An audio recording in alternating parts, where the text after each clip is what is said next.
Bismillahirrahmanirrahim. Assalamualaikum warahmatullahi wabarakatuh. Baiklah, perkenalkan nama saya Muhammad Dama Akbar. NIM saya 203190055. Saya di jurusan Tarbiyah dan Keguruan di program studi Manajemen Pendidikan Islam. Dan saya berada di kelas 4B. Nah, baiklah, adapun tujuan saya membuat video ini adalah untuk melengkapi UAS dari mata kuliah Manajemen Humas dan Layanan Publik. Baiklah, langsung saja. Ini biodata saya, biodata tentang presentasi saya, pengembangan sistem layanan publik di lembaga pendidikan. Ini UAS Manajemen Humas dan Layanan Publik, dosen pengampu Dr. Ibu Siti Rodotul Janah MPD. Ini nama saya Muhammad Akbar dan NIM saya, dan saya berkuliah di Universitas Sultan Taha Saifuddin Jambi. Baiklah, lanjut. Saya menjelaskan tentang layanan publik. Layanan publik pada hakikatnya adalah amanah yang tertera dalam Undang-Undang Nomor 25 Tahun 2009 tentang pelayanan publik, di mana definisi mengenai pelayanan publik adalah kegiatan atau rangkaian kegiatan dalam rangka pemenuhan kebutuhan pelayanan sesuai dengan peraturan perundang-undang bagi setiap warga negara dan penduduk atas barang, jasa, dan ataupun pelayanan administratif yang disediakan oleh penyelenggara pelayanan publik. Baiklah, lanjut. Baik, di sini kita lanjut ya. Peningkatan pelayanan otonomi pelayanan publik sebagai salah satu tujuan dalam daerah meningkatkan pelayanan dalam bidang pendidikan. Dalam melihat peningkatan pelayanan publik melalui pemekaran wilayah dengan menggunakan indikator kerja pelayanan publik efisiensi.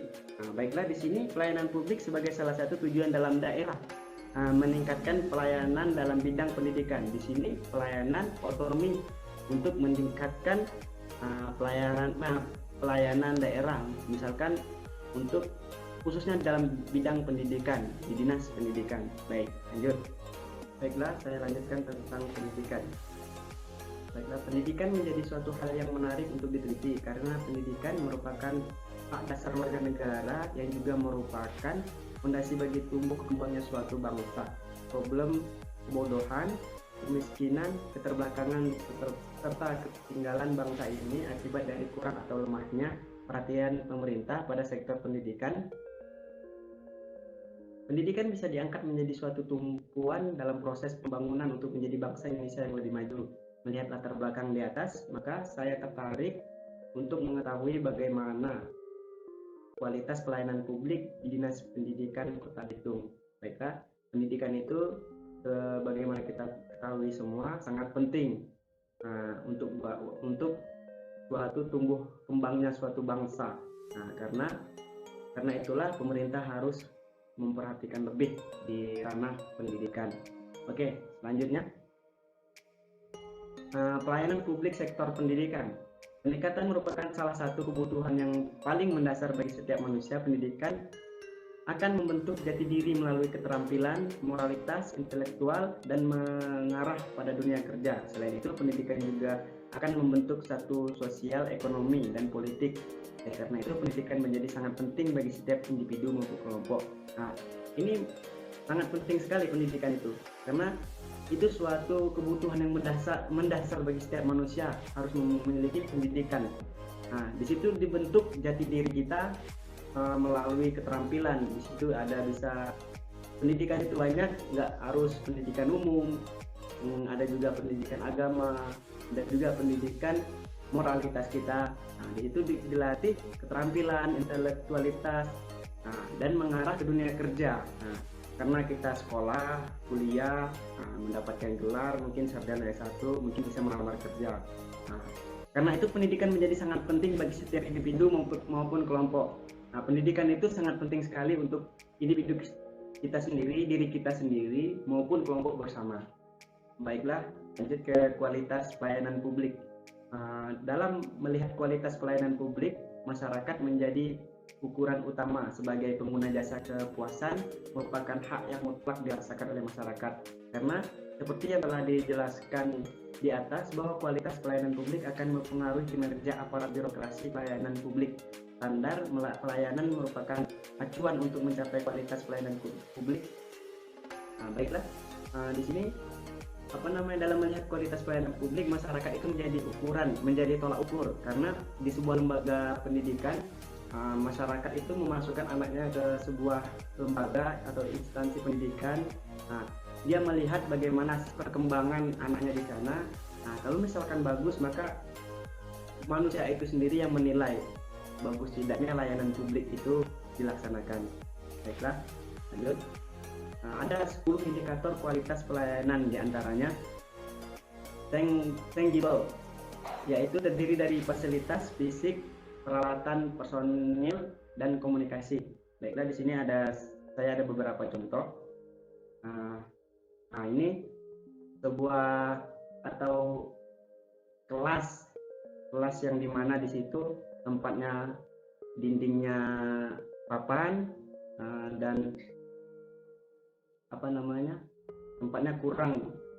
Jadi layanan publik ini atau dinas pendidikan ini harus memperhatikan sebuah sekolah itu seperti apa bentuknya, kelasnya itu gimana, atau peralatannya, personil gurunya, SDM-nya, dan berkomunikasi bagaimana di sekolah itu, apa kekurangan meja atau kekurangan bangunan, maka berkomunikasilah antara pihak sekolah dengan lembaga pendidikan agar terdirinya sebuah layanan publik yang efektif dan efisien. Nah, ini fasilitas ngajar mengajarnya seperti ini. Ini contoh di SD Negeri 1 Laha Ambon. Nah, sedangkan yang ini adalah sebuah bangunan yang perfect, yang bagus, karena mungkin menjalankan sebuah komunikasi antara pihak sekolah dan dinas pendidikan. Ini saya ambil contoh dari SMA Negeri 1 Seribu. Nah, itu bagus bangunannya dibandingkan yang di sebelah. Mungkin itu kurang komunikasi antara pihak sekolah dan dari pihak sekolah ke dinas pendidikan. Baiklah, saya lanjut yang kedua. Reliable, terdiri dari kemampuan unit pelayanan dalam menciptakan pelayanan yang dijanjikan dengan tepat. Nah, baiklah, ini ada beberapa contoh. Ada satu contoh.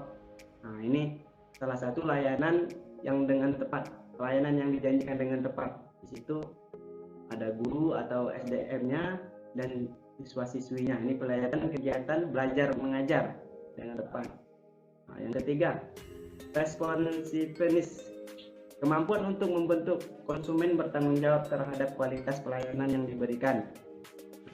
Harus memiliki kemampuan membantu konsumen bertanggung jawab terhadap kualitas pelayanan yang diberikan. Harus bertanggung jawab atas tugas yang diberikan oleh dinas pendidikan untuk mengembangkan suatu lembaga pendidikan. Misalkan di sekolah yang terpelosok, itu harus siap kita membantu atau bertanggung jawab terhadap tugas yang diberikan atau yang diemban. Lanjut yang keempat, kompeten, yaitu tuntutan yang dimilikinya pengetahuan dan keterampilan yang baik oleh aparatur dalam memberikan pelayanan. Nah, harus memiliki pengetahuan dan keterampilan yang baik. Seperti guru itu harus memiliki ilmu pengetahuan yang tinggi, berpengetahuan luas, berpikiran bebas. Dalam memberikan pelayanan harus mempunyai ilmu atau pengetahuan, pengalaman. Pengalaman itu lebih penting, lebih baik. Yang kelima itu kolerasi, yaitu sikap atau perilaku ramah, bersahabat, tanggap terhadap keinginan konsumen serta melakukan kontak atau hubungan pribadi. Ini contohnya. Itu di situ digambar ada guru mendekati siswinya, berarti dia mau atau bersikap perilaku ramah, bersahabat. Itu cara pendekatan guru dengan siswa. Mungkin ada pertanyaan, ada sebuah pertanyaan mungkin diserahkan yang ingin bertanya, mungkin dia mendekati. Itu sama saja menjalankan kontak atau mengadakan hubungan pribadi gitu, hanya menanya. Oke, lanjut. Ini yang keenam, credibility, yaitu sikap jujur dalam setiap upaya untuk menarik kepercayaan masyarakat. Kita harus jujur itu penting. dimanapun kita berada, di kantor, di tempat kerja, itu harus penting karena itu ada suatu kunci kita untuk dipercaya di sebuah instansi atau lembaga pendidikan. Untuk mempertahankan sikap kita, kita harus bersifat jujur dalam setiap upaya apapun itu, dalam setiap melakukan itu. Walaupun salah, katakanlah yang benar, walaupun itu salah harus benar. Tidak harus benar juga, walaupun itu salah, kita harus bersikap benar, bersikap jujur. Lanjut. Yang ketujuh, security. Jasa pelayanan yang diberikan harus bebas dan bahaya atau resiko. Nah, kita harus kita memberi pelayanan kita dengan bebas bahaya dan resiko, harus aman gitu. Jangan tidak aman, harus dilindungi. Misalkan peserta didiknya itu harus diayomi gitu, dibawa. Oke, selanjutnya akses. Terdapat kemudahan untuk mengadakan kontak dengan pendekatan. Ini akses mungkin ya, akses ini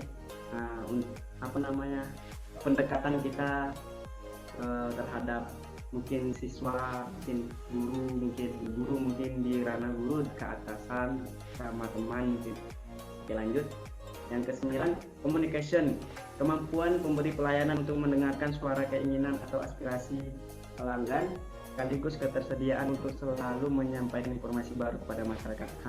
Kita juga mampu untuk mendengarkan keresahan pelanggan kita, atau mendengar keresahan. Kalau di pendidikan itu siswa-siswi kita ada keluh kesahnya mungkin dilaporkan di guru. Itu ada tersendiri bagian di sekolah atau di instansi lembaga tersebut.